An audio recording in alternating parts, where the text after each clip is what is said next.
Hello, my name is Oscar Madrigal. I am the chair of the South Pasadena PTA Council Special Needs Committee. Thank you for joining us for our candidate interviews. Today, I am interviewing Patricia Martinez-Miller. Um, Dr. Pat, would you tell us a little bit about yourself? Well, I want to start by thanking the PTA Council and especially the Special Needs Committee for offering this opportunity. Uh, One of the things that I realize as I think about running for school board again in my lifetime is that we're really lucky in South Pasadena because all of the candidates who are running are dedicated, caring people. And that got me to thinking about what besides dedication and caring does the community want from a school board member? When I thought about it, I realized that what I would really want and what I tried to be in my previous 3 terms was the person who could ask questions in board meetings that really opened up information to the community so that the answers would help us all understand things better and sometimes create an opening for something new and different. And also, I would want someone who could look at data as it's reported on district programs and ask the kinds of questions that cause us to go deeper so that we can really drill down into those achievement gaps that exist even in a fine achieving school district. I think that my previous experience as an educator, school principal, district and superintendent, coach, and university professor prepare me to be the board member who has a deep enough and broad enough experience with education and with people to know how to really help teachers grow, administrators support success, and to get to the root of what it takes to really run an effective school district from the role of a board member, which is a policy role, not an action role. So I'm hoping that through these questions, we'll be able to really dig into the issues of how we might be transparent and grow together. Thank you very much. So, our first question is South Pasadena will have to build a lot more housing in the next few years. Right now, our school system is at capacity. What do you plan to do to try to plan for the potential new students and current overcrowding? Well, the first thing I would say is that information is king when it comes to planning ahead for an uptick in student enrollment.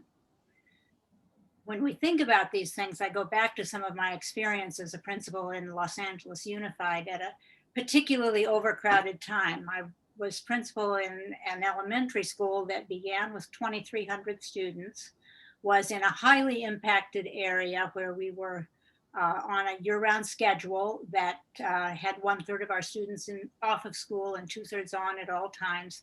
And finally, they began the process to build a new school to pull a few students into a little smaller environment.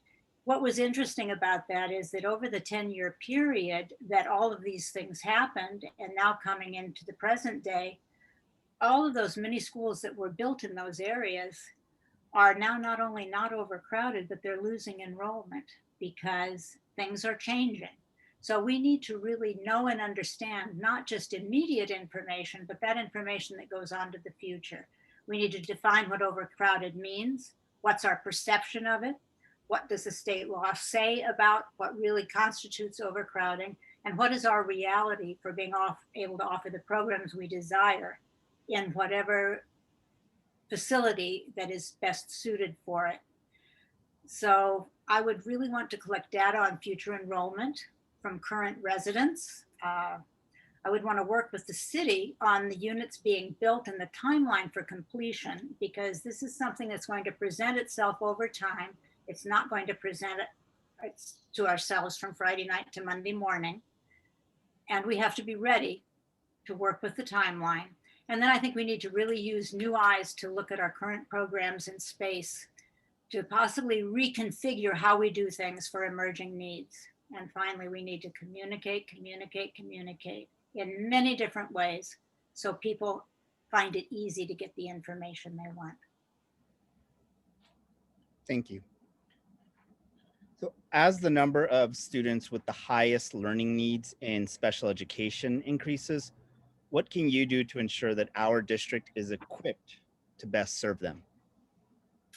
Well, first of all, special needs students perform all along a continuum from needing a slight accommodation in a regular classroom all the way through possibly even needing residential treatment or education in special circumstances. I think the most effective thing we can do is to serve special needs students really well uh, at the outset. So we make sure that our students can be educated in the least restrictive environment, but educated successfully so that year after year they don't fall farther behind and their needs become greater to the point that we have to spend an extraordinary amount of money making up for things that we might have helped with at the outset. We do get money for the students who come to us with special needs designations. And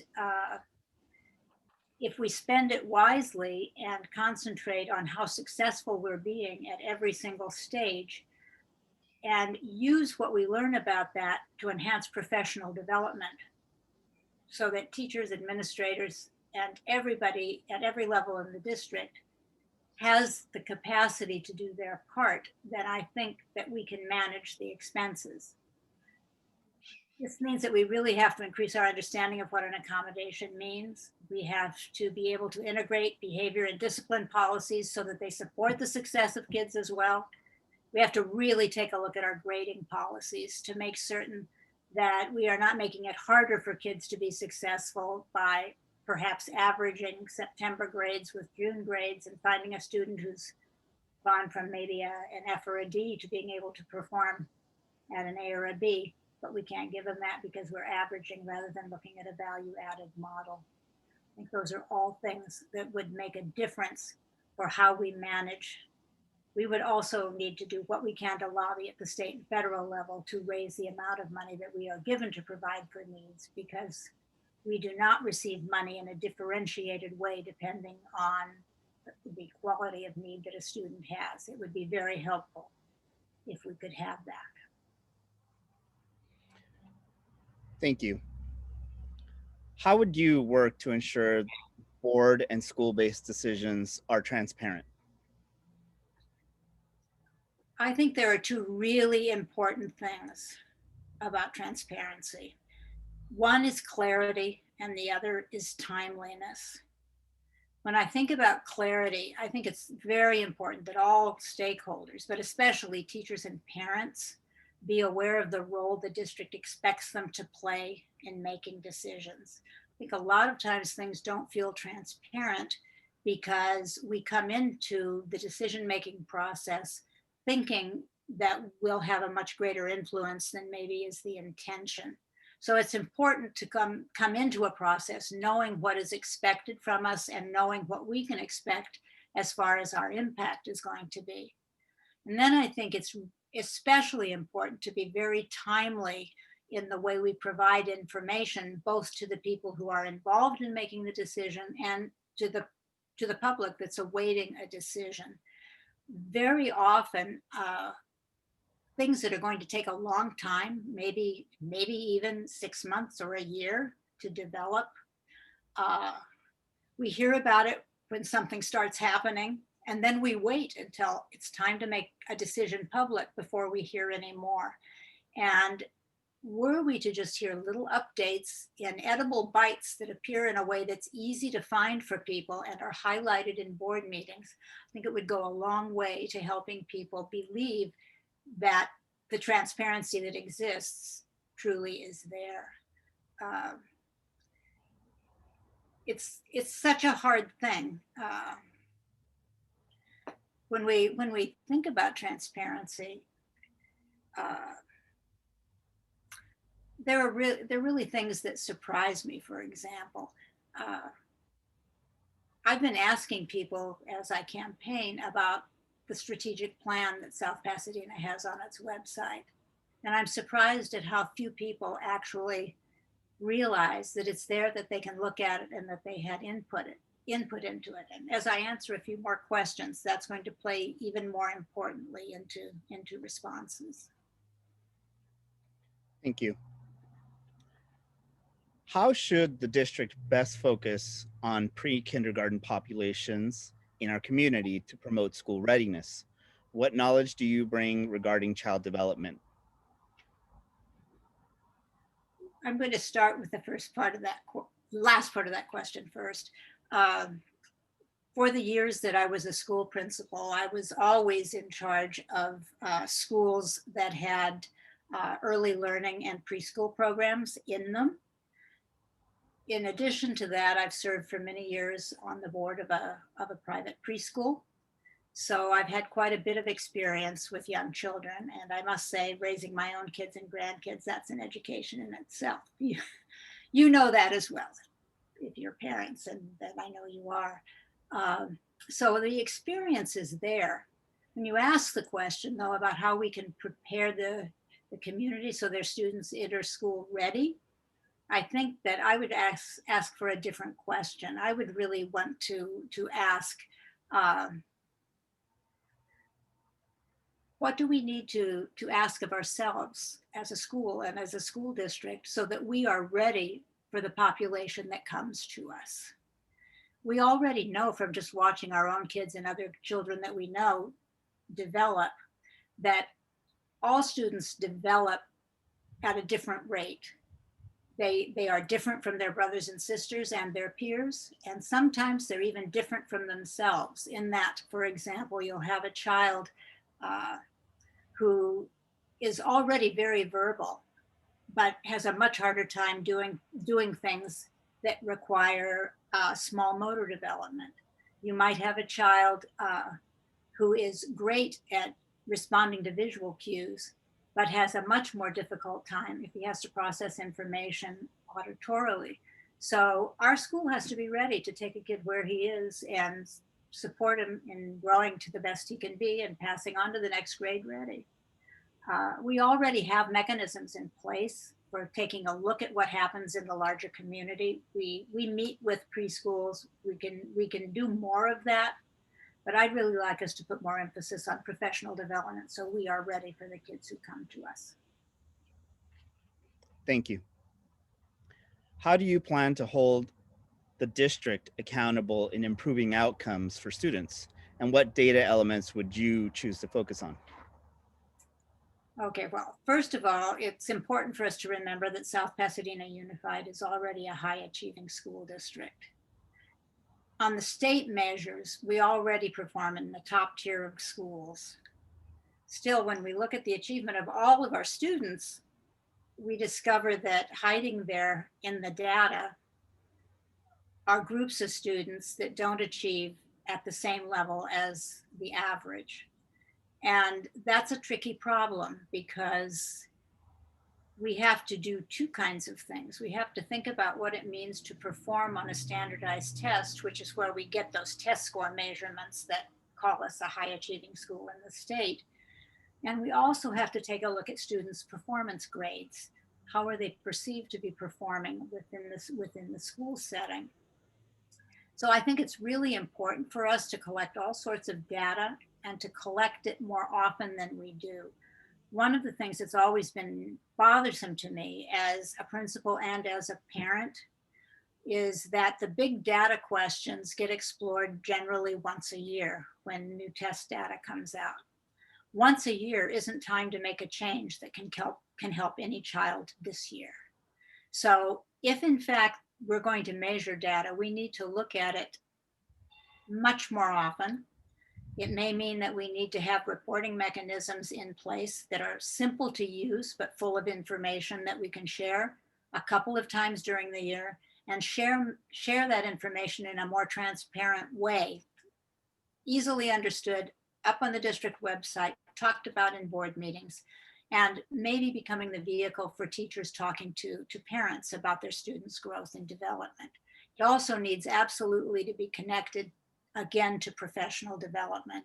None of us do any of these things well until we've begun to try them and learned how to perfect them in the process. We can learn in real time just like kids can.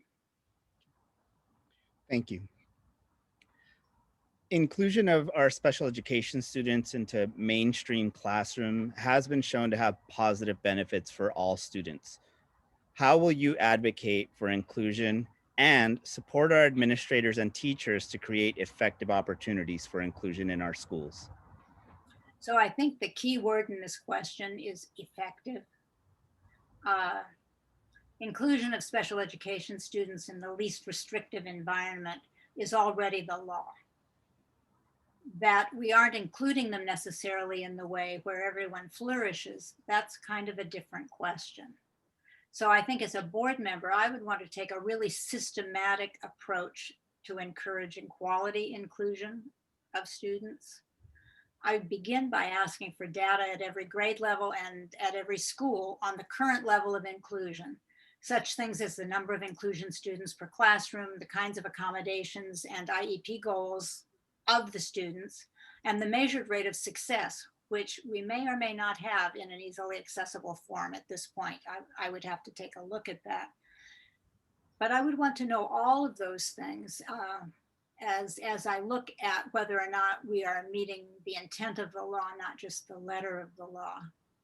And then I would like to really maybe have an opportunity to talk with people about how they feel about the success of their students who are in inclusion programs, to talk with teachers. And I mean to do this not personally going and talking to them, but to provide the board processes by which that would happen for the district, so that the information that is perceptual information is as present as any other thing that we can count and measure.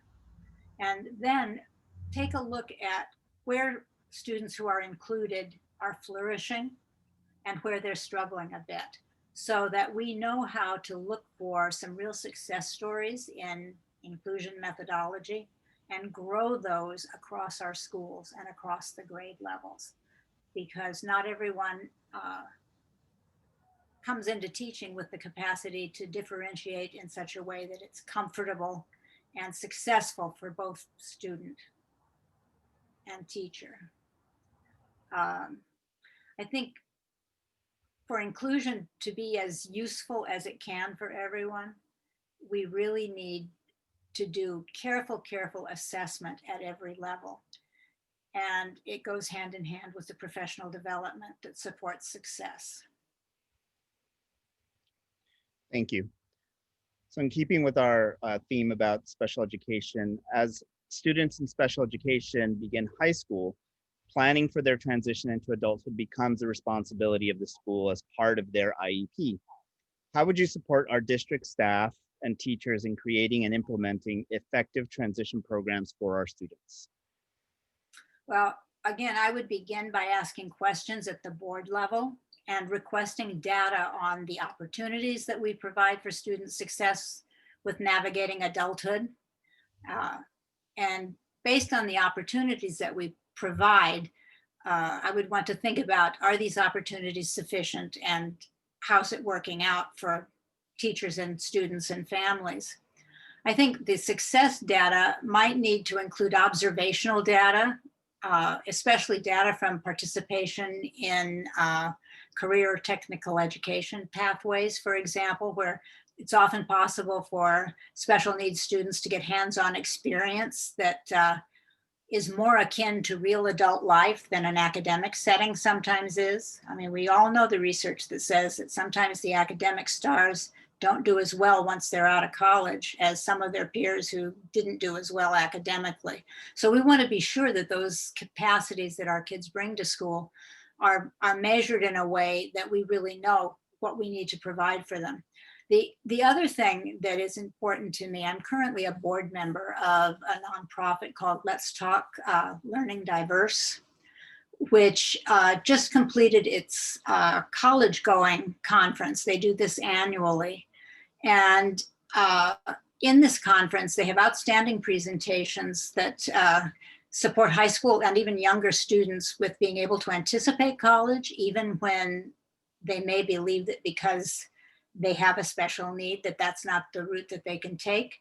We all know as grown-ups that there are a lot of ways to be successful in college, and So the kinds of training that you might need to have to go out and have a successful life, we can support those things. So I would just encourage us to really broaden our conception of what success means for a student who is special needs identified. And then finally, I would interview as many of our former special needs students and their family members as I could, again, as not a board member, but with the district process, because we learn so much from a student's own perception and the perception of their families about how well a student is doing with life skills.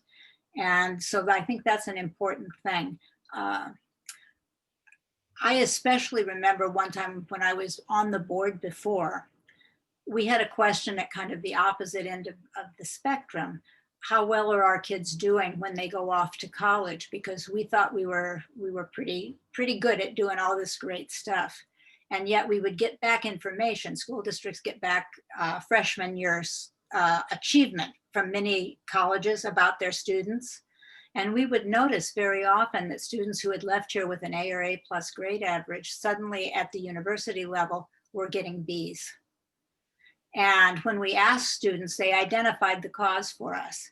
Here in South Pass, I always knew how to get the right answer. When I get to the university, they don't ask me for right answers anymore. They ask me how to think about things. That really helped us change the curriculum. And we can do the same thing for special needs students. Thank you.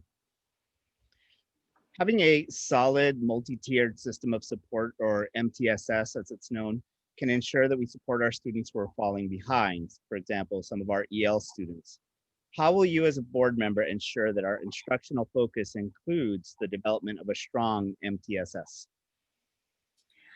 I'm going to sound like a broken record here, but though I've mentioned it several times before, a board member's role is to ask questions, to seek data, and to request presentations in the public board meeting that support public knowledge and understanding of programs. The multi-tiered system of support is one of these programs, and in order to ensure a really solid multi-tiered system, I think we would need to have the district and individual schools present the elements of their system at their site, use data to demonstrate that the systems they have in place are actually succeeding in general and for the specific individualized needs of students. And then I would especially want to see evidence of professional development that enhances how this multi-tiered systemic approach comes together, because we know there is not a lot of non-teaching time available in our school day. And if we don't have calendared times where the student support personnel and teachers can meet together to align their varied services and the pedagogy they're using in common, we don't have a shot at having a workable, successful, multi-tiered opportunity for kids. Thank you. The state of California has adopted social emotional learning competencies for all schools. What policies would you support to create to ensure that our school district is meeting these competencies? So interestingly enough, these competencies appear in the school district strategic plan. So I'm not too worried about the district and the board being interested in implementing them. What I am worried about is, do we really know to what extent they are implemented, to how much their implementation contributes to student success in all of the areas? So I would want to know, how do these competencies show up in the curriculum? How do they show up in the way instruction plays out in a classroom? I would want to see how they're handled in the area of assessment. How do we know? And then again, professional development on the general school, within the general school culture, to make certain that they are becoming the norm of our culture. These competencies, it's interesting, they include setting and achieving positive goals, feeling and showing empathy for others, establishing and maintaining positive relationships, making responsible decisions, understanding and managing emotions. Wouldn't it be a wonderful world if we were all good at all those things? I mean, it really would. What happens a lot of the time, though, is that when we think about these social emotional competencies, we think about them as soft skills, not like the hard academic skills. And I would really want to have students, teachers, administrators, and parents speak on how they see and measure growth in the competencies. Even though these are informal measures, if we're not seeing it in a way that means something to the people who are with kids every day, then we need to look at how we're integrating them into the school culture. Thank you. Given that South Pasadena Unified receives far less in per pupil spending than neighboring districts due to state formulas, what approaches would you advise to maximize revenue to meet our district needs? I wish I had a magic wand. That would be my first choice because it would make everything perfect very quickly. But actually, when elected to the board, I would begin by asking staff to really bring me up to date on South Pasadena's current funding levels, because I'm sure some things have changed a bit since I was on board a long time ago. I'd want to know about general fund monies, about categorical funding, any kind of grant funding that we have, money raised by our really active PTA and SPEF. I mean, couldn't do what we do without them. And then any other funding sources that the district might have at its disposal. And then I would want to revisit the kind of lobbying that we do at the state and federal level. I think one of the realities is, well, we were doing this kind of lobbying between 1989 and 2001, when last I was on the board.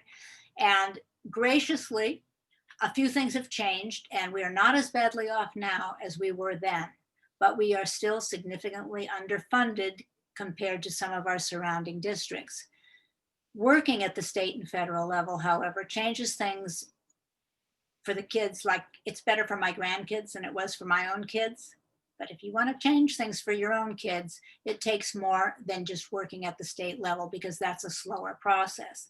So I think a big thing that I would really like to try to do is to look at ways that we might actually change the income stream that that the district has. And this is really going to be an exercise in creativity and innovation.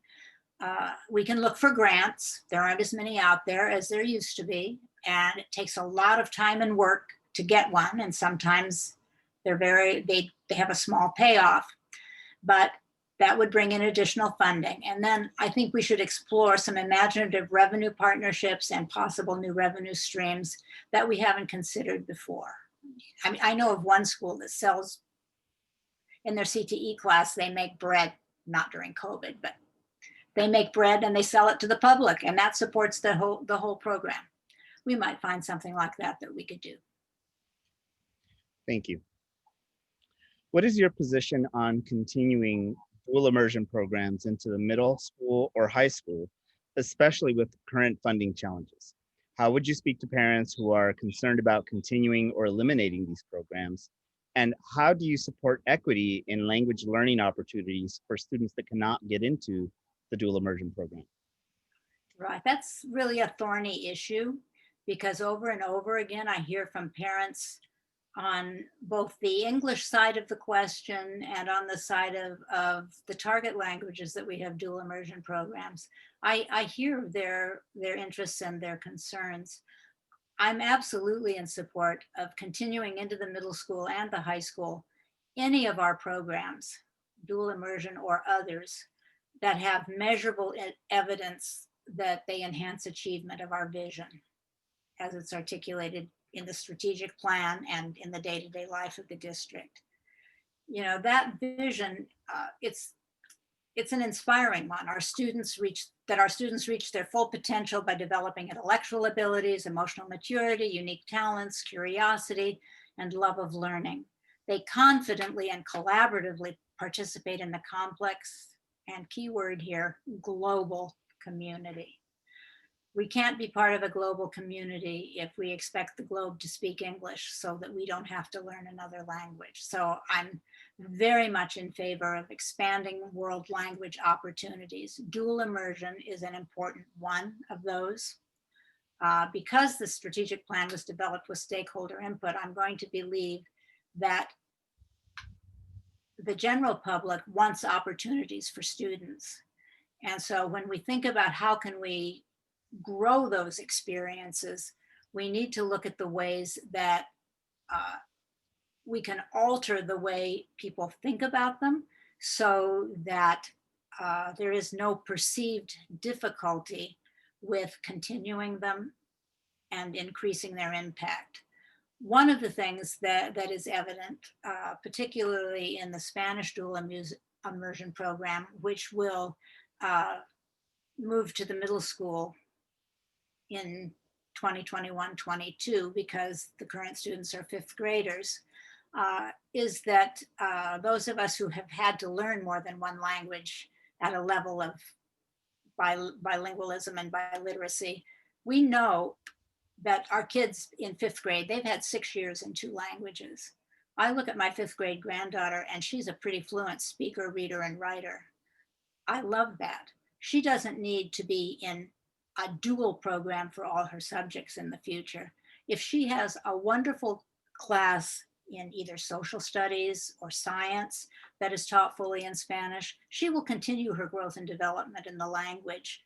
And we won't need to offer like a whole program of Spanish language and a whole program of English language. We can do things that further the goals of dual immersion without costing extra time and money and without necessarily having impact on teacher workload and so forth. We just need to be very, very imaginative about how we do that. Thank you. The number of students with active IEPs in SPUSD has increased in the past couple of years. How will you address the funding challenges that this will bring to our district? So at the very outset, the funding challenges could be a wash if every student that we identified was able to learn effectively with the extra funding that comes because the student has been identified. One of the things that happens is that, we referred to this before,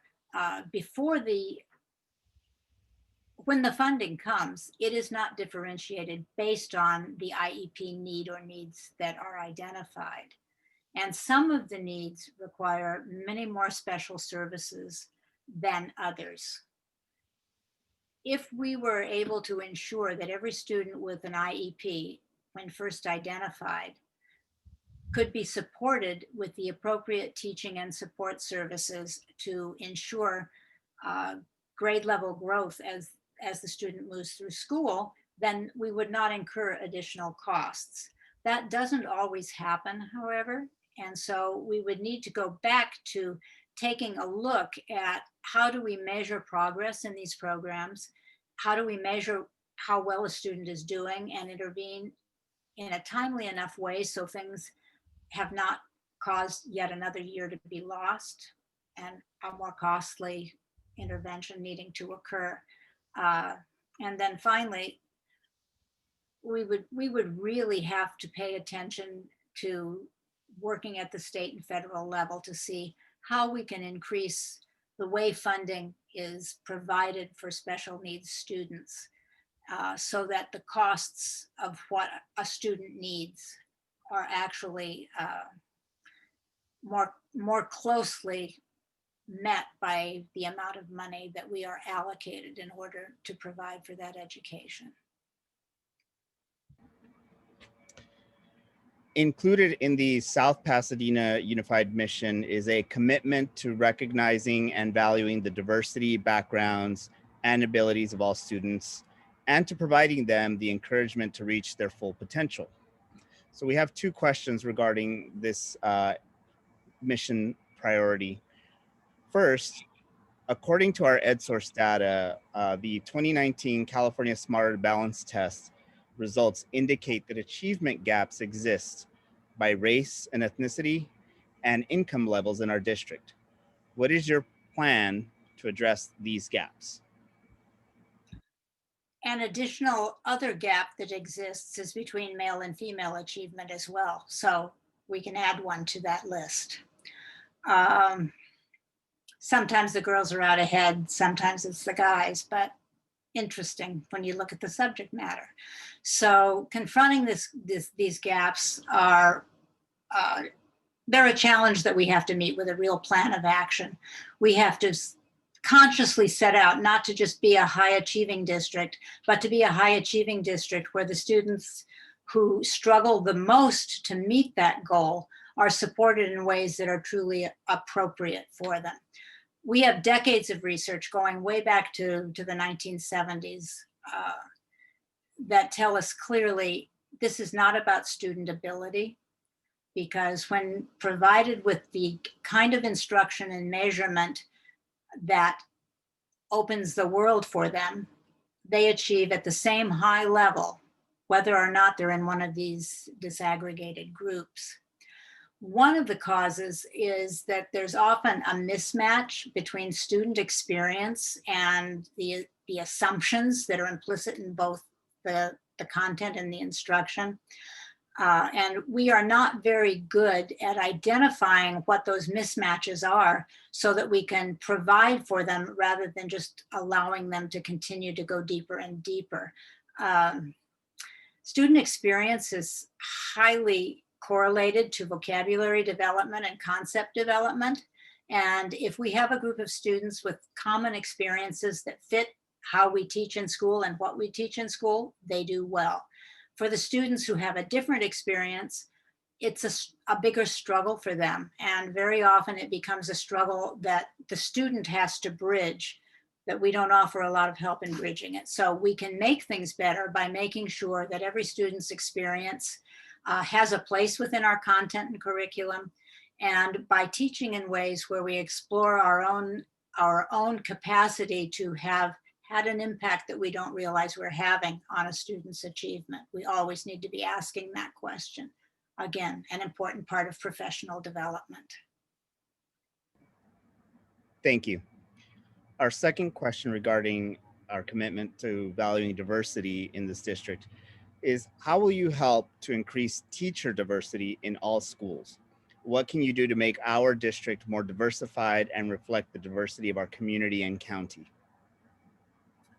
So one of the things that it's really important to look at is not just how will we hire more teachers who represent diversity, but how has our past history been with retaining teachers that we have hired who represent our diversity goals.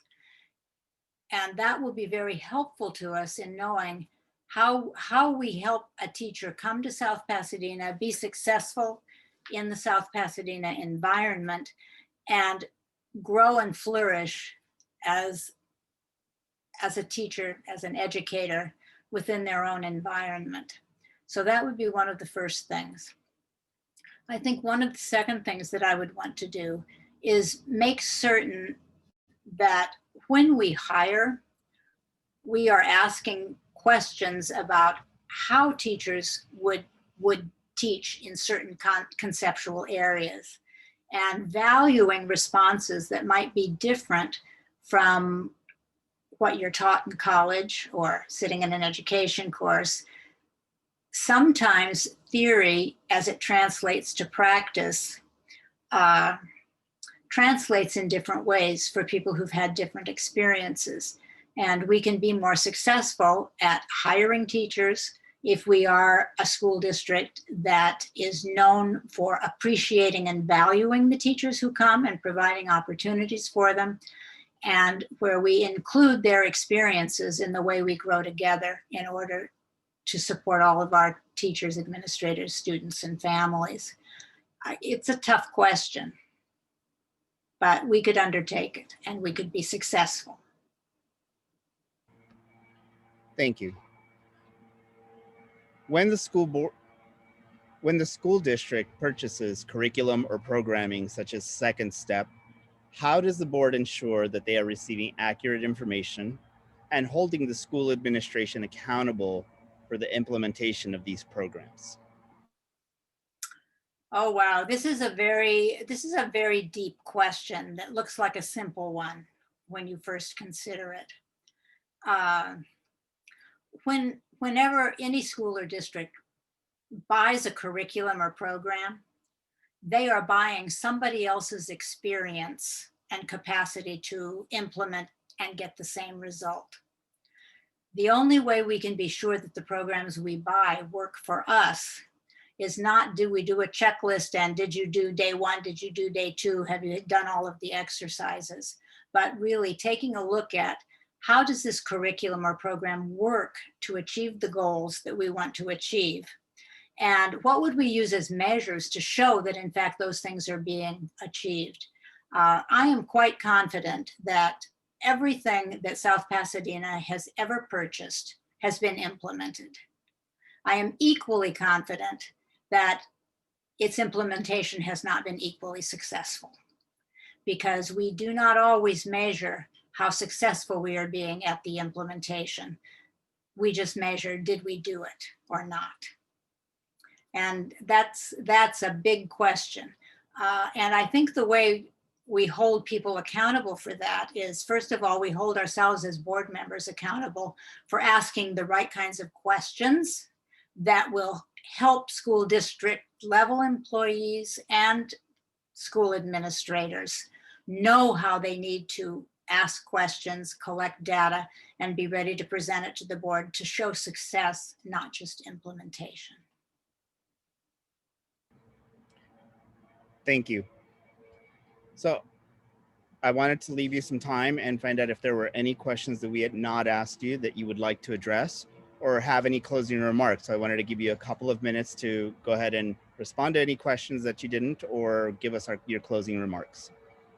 Well, again, of course, a big thank you to the PTA Council and to the Special Needs Committee. And just from my perspective, you've asked really important and intriguing questions, and I'm happy to have had a chance to think more deeply about them. The other thing that I would like to say is that while we're running for office, very often we get down into the nitty gritty of everything that could be wrong and how can we make it right.